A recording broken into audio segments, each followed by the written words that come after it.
Welcome to PFD Always Ready. I'm Michael Severe, the place to go to hear from people, the Papillion Fire Department, find out what's going on. Joining us now, the two newest firefighters, James Engberg and Hailey Olson. We appreciate it. Thanks for joining us. Thank you. So I'll start with you, Hailey. Was this what you always wanted to do? I always knew I wanted to be in the medical field, and so once I started volunteering as an EMT and kind of saw the fire side, that's when I kind of fell into doing both. What about you, James? Yeah, so I grew up with my dad being on the volunteer department in our hometown. And so ever since I was a little kid, you know, going down to the fire station with him and stuff like that, I always knew that this is what I wanted to do. So he's a volunteer in Springfield for longer than I've been alive. And then he actually works here. He's worked here for 18 years. So. Battalion Chief? Mm-hmm. Yep. Is there anybody in your family in this line of work? Nope, just me. Wow. What did they think about when you told them that you wanted to be a firefighter? I think they thought it was exciting. I have a younger sister who wants to be a paramedic when she grows up too, so. Following in her sister's steps? Yep. So let's talk about the training a little bit, getting to this point. Where did you first start being a firefighter or working towards this? So actually, I've been a volunteer in Springfield as well for 10 years. And then I was part of the first group of career guys that they hired in Bennington. So I worked up there full time for a year and a half before I came here. Was it tough to leave there? It was very tough to leave here. I really liked the guys I worked with up there. I really liked that organization. This was just a really big opportunity for me that I just couldn't pass it up. Yeah. What about for you? This is pretty much where I started. I volunteered mainly as an EMT. They had a fire side, but I did more of the EMS.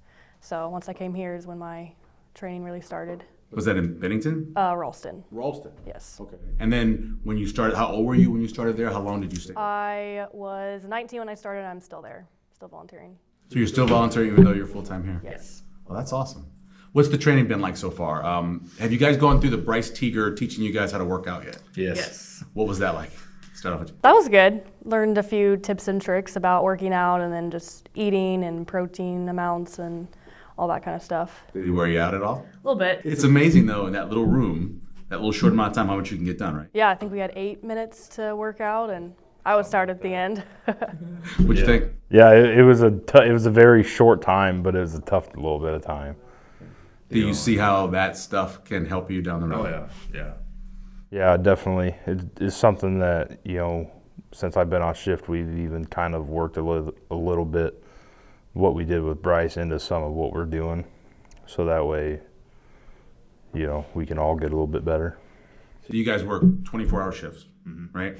So that means at any time of the night, maybe if you're on that shift, you have to go out.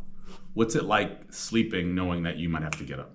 I kind of sleep lightly, just waiting for the tones to come out. Does it make for bad sleep? Sometimes. Same thing for you? Yes, I'm a very light sleeper, and so knowing that we're gonna get up, I don't sleep very good when I'm here. One of the cool things about you guys is training that it seems like each captain kind of takes a different thing that teaches you, right? Has there been a captain, has there been a thing you've gone through that you liked the most in terms of the training? I like doing anything with ladders.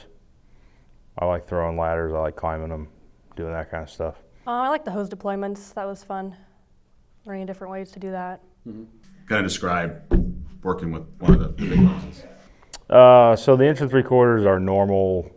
I call it our normal. That's what comes off for like smaller fires. That really, for me, isn't that hard to handle. The 2.5 is a little bit different. It's less pressure, but it's a lot more water. 2.5 inches diameter? Yeah, inside diameter. So, it's less pressure, but it's a lot more water. So it's a lot just harder to hold on to. But there's some different techniques I've learned, at other trainings that kind of can help me control it in that way. So essentially you can do it with one person as well. Gotcha. What about for you?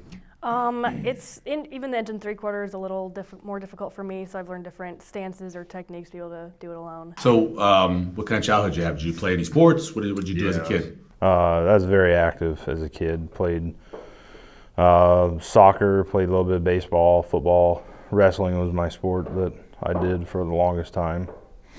And then, then in high school, I just did wrestling and football.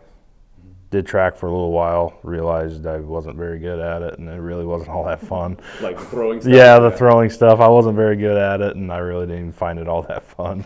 Yeah. So I stopped doing that. We talked before this, kind of unique, you were homeschooled. What was your childhood like?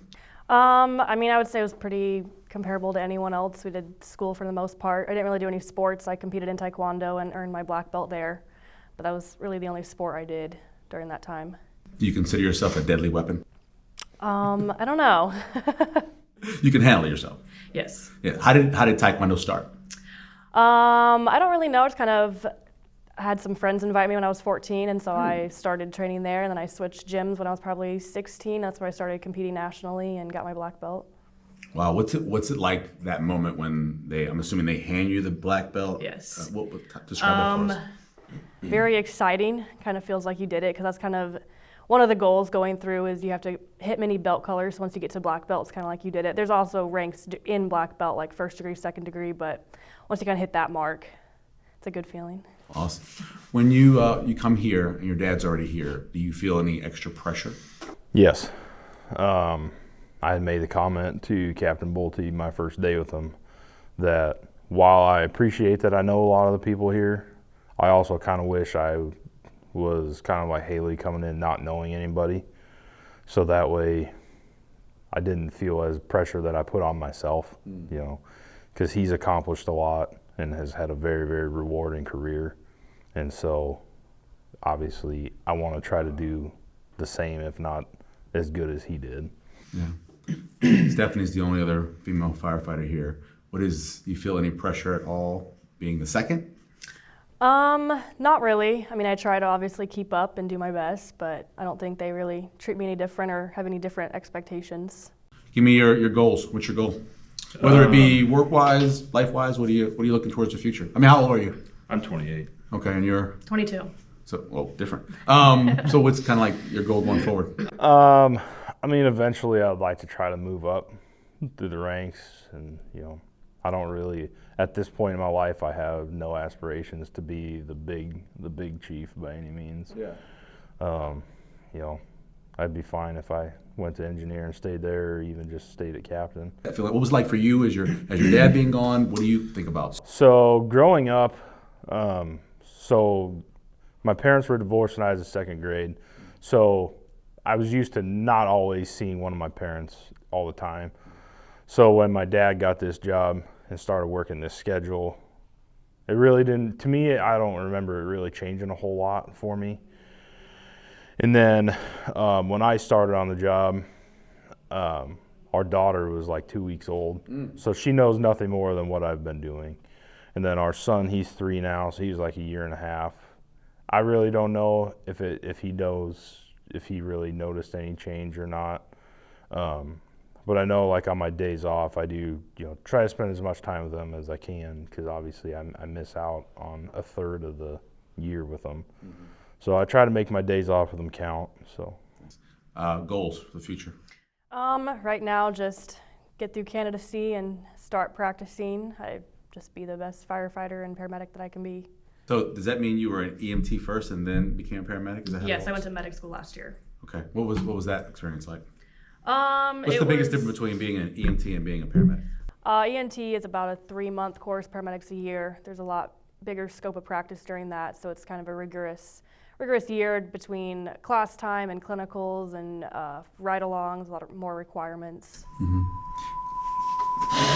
gonna have to go? yeah. All right. Last thing. It's called PFD Always Ready. So what does that mean to you to have to always be ready as a firefighter? I mean, just basically always having my gear ready, always being, well, like on shift, being here early in case there's a later morning call, so we can take it before, or instead of before shift taking it, and gear ready, always in uniform, just mentally prepared to meet whatever call you have.